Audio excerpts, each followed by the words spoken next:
নমস্কার প্রিয় দর্শক, আজ 19শে জ্যৈষ্ঠ লোকনাথ বাবার তিরোধান দিবস। আমরা তাকে স্মরণ করছি। এই বিশেষ দিনে তাকে নিবেদনের জন্য আমি আজ বানাচ্ছি ফ্রাইড রাইস। তার জন্য জোগাড় করে নিয়েছি এই যে গাজর, বিনস, কাজু, কিশমিশ, গোটা গরম মশলা, তেজপাতা, এগুলো আমি রেডি করে রেখেছি। আর বাসমতি চাল আধ ঘন্টা আগে আমি ভিজিয়ে রেখে দিয়েছি।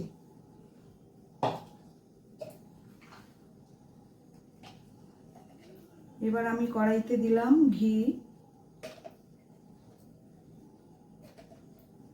আমি বড় চামচের 1 চামচই দিলাম। আর সঙ্গে দিলাম সানফ্লাওয়ার অয়েল।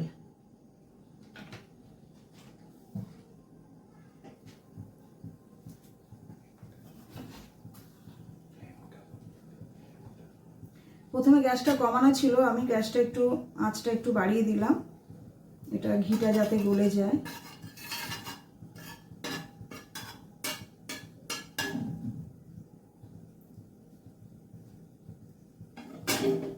ঘিটা মোটামুটি গরম হয়ে এসছে।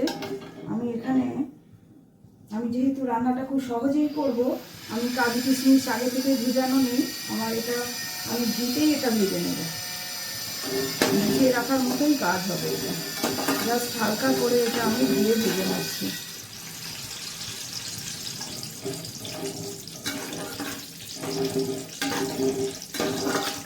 হালকা করে ভেজে নিলে কি হবে, কিশমিশটাও ফুলে উঠবে, কাজুটাও জাস্ট হালকা করে ভাজা হয়ে যাবে।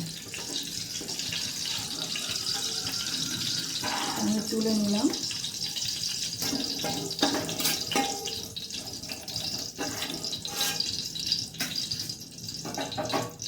এবার আমি দিলাম বিনস,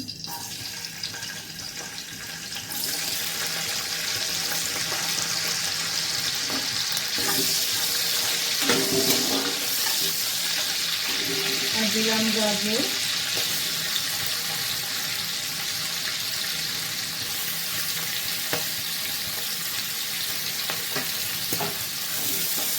এর মধ্যে ছোট ছোট করে ফুলকপি টুকরো, কড়াইশুঁটি এসবও দেওয়া যায়, কিন্তু এই সিজনে না ফুলকপি কড়াইশুঁটিগুলো কেমন একটু অতটা আগের মতো, তো শীতের সিজনের মতো অতটা ভালো নেই, ওই জন্য আমি আর ওগুলো দিলাম না, এগুলোই দিলাম।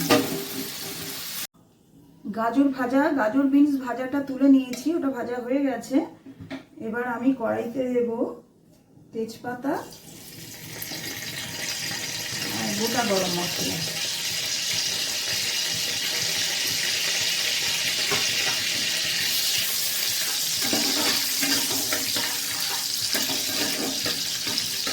এটা হয়ে গেছে। আমি এখানে 400 গ্রাম চাল ব্যবহার করছি। এটা আমি কাপ মেপে নিয়েছি, আমি এখানে 4 কাপ চাল নিয়েছি। আমি সেই মাপ অনুযায়ী এটাকে আমি ভেজে নিয়ে 8 কাপ জল দেব।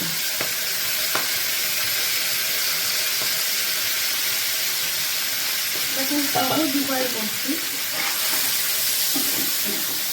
খুব কম সময়ের মধ্যে এটা হয়ে যাবে। এটা আমি ভালো করে আস্তে আস্তে নেড়ে নিচ্ছি।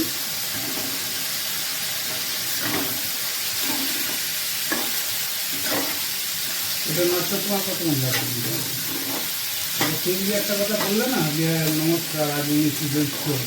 এই 19শে জ্যৈষ্ঠটা কেন বললে? আজকে লোকনাথ বাবার তিরোধান দিবস 19শে জ্যৈষ্ঠ। সেই বলছি, অন্য সময় তো ডেট জিজ্ঞেস করলে কোনো একটা ব্যাপারে বলো যে 3 জুন। আজকে অন্য সময় হলো বলতো 3 জুন, যদি আজ 19শে জ্যৈষ্ঠ না হতো তা বলতো 3 জুন, 2 জুন। কিন্তু আজকে লোকনাথ বাবার তিরোধান দিবস বলে বাংলা ক্যালেন্ডারের তারিখটাকে আমরা বললাম। তুমি বললে এটা 19শে জ্যৈষ্ঠ, তাই তো? 3 জুন বলনি, কিন্তু 19শে জ্যৈষ্ঠ বলেছে। এটাই হচ্ছে আমাদের একটা বিষয়, যে ধরো আমরা 12ই জানুয়ারি কি করি? 12ই জানুয়ারি স্বামী বিবেকানন্দের জন্মদিন। 23শে জানুয়ারি নেতাজি সুভাষচন্দ্র বসুর জন্মদিন। 2রা অক্টোবর গান্ধীজির জন্মদিন। তাহলে দেখো, এই দিনগুলো আমরা পালন করি বা উদযাপন করি হচ্ছে ইংরেজি ক্যালেন্ডারের ডেট অনুযায়ী, তাই তো? আচ্ছা, এবার তুমি আমাকে বলো, কবিগুরু আমাদের রবীন্দ্রনাথ ঠাকুরের জন্মদিন পালন করি কোন ডেটে? কোন তারিখ হিসাবে? 25শে বৈশাখ। 25শে বৈশাখ। দেখো 25শে বৈশাখ, হ্যাঁ, সেখানে কিন্তু আমরা 8ই মে হোক, 9ই মে হোক, 10ই মে হোক আমরা দেখি না, আমরা 25শে বৈশাখ। চালটা ভাজা হয়ে গেছে, আমি জল গরমটা এবার আচ্ছা, জল গরম দিয়ে দাও।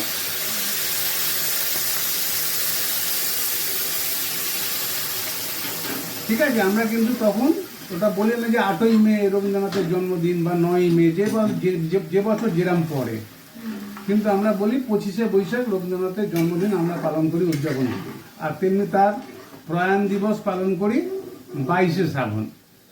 সেখানেও কিন্তু আমরা ইংরেজি ক্যালেন্ডারের ডেট আমরা মানে নিই না, 22শে শ্রাবণই আমরা তাঁর প্রয়াণ দিবস পালন করি। এটা কেন বলতে পারবে? না, বলো। আমিও বলতে পারবো না, এটা ছেড়ে দিলাম দর্শক বন্ধুদের ওপরে। দর্শক বন্ধুরা জানাক যে কেন এরকম হয়। এখানে আমি 3 চামচ চিনি দিলাম, 2 চামচ নুন দিলাম। যেহেতু আমরা ফ্রাইড রাইসটা একটু বাঙালিরা পুজোতে একটু মিষ্টি মিষ্টি ফ্রাইড রাইস পছন্দ করে দেওয়া।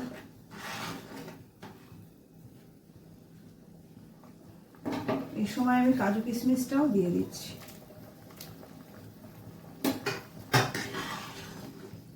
ফুটে উঠেছে, আমি এবারে গ্যাসটা একদম কমিয়ে ঢেকে রাখবো। গ্যাসটা একদম কমিয়ে ঢেকে রাখবো মিনিট 5-এর জন্য। এবার আমি খুলে নিলাম। আমি 5 মিনিট পর না ঢাকনাটা খুলে দেখে নিয়েছিলাম, তখন চালটা সিদ্ধ হতে একটু বাকি ছিল। তারপর আমি আরও 5 মিনিট কমিয়ে বসিয়ে রেখেছিলাম, একদম সিমে বসিয়ে রেখেছিলাম। তারপর খুলে দেখলাম চালটা খুব সুন্দর ঝরঝরেভাবে হয়ে গেছে। এবার আমি কাজু কিশমিশগুলো ছড়িয়ে দিলাম। এই কাজু কিশমিশ তো আগেই দিয়ে দিয়েছি, এখন আমি বিনস গাজর যেটা ভিজে রেখেছিলাম সেটা আমি ছড়িয়ে দিলাম উপরে। দিয়ে আস্তে করে হালকা হাতে আমি একটু নেড়ে নেবো। আর বন্ধুরা, আপনারা ওই নুন আর মিষ্টি ওটা আপনারা নিজেদের আন্দাজ মতো, ওটা তো চালের পরিমাণ কে কেমন নুন মিষ্টি পছন্দ করে, ওটা সবসময় আমরা যারা রান্না করি নিজেদের স্বাদ মতো, নিজেদের সুবিধা মতোই দেওয়া উচিত। তেমন হলে একটু টেস্ট করেও নেওয়া যায় ঠিক আছে কিনা সব। সর্বশেষে আমি একটা জায়ফল আধখানা থেতো করে আর দুধের মধ্যে ভিজিয়ে রেখেছিলাম, সামান্য একটু স্ম্যাশ করে দুধের মধ্যে ভিজিয়ে রেখেছিলাম, সেইটা আমি আস্তে আস্তে সব ওপরে ওপরে এরকম আস্তে করে ছড়িয়ে দিলাম। এটা দিলে সুন্দর গন্ধটা খুব ভালো বেরোয়। দিয়ে হালকা করে একটু নেড়ে নেব, হালকা হাতে, জাস্ট ভেঙে না যায়, হালকা হাতে একটু নেড়ে নেব।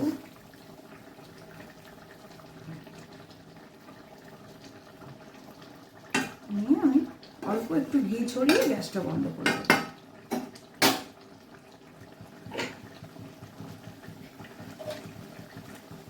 অল্প একটু আমি ঘি ছড়িয়ে দিলাম, গ্যাসটা একটু গন্ধটা ভালো হবে।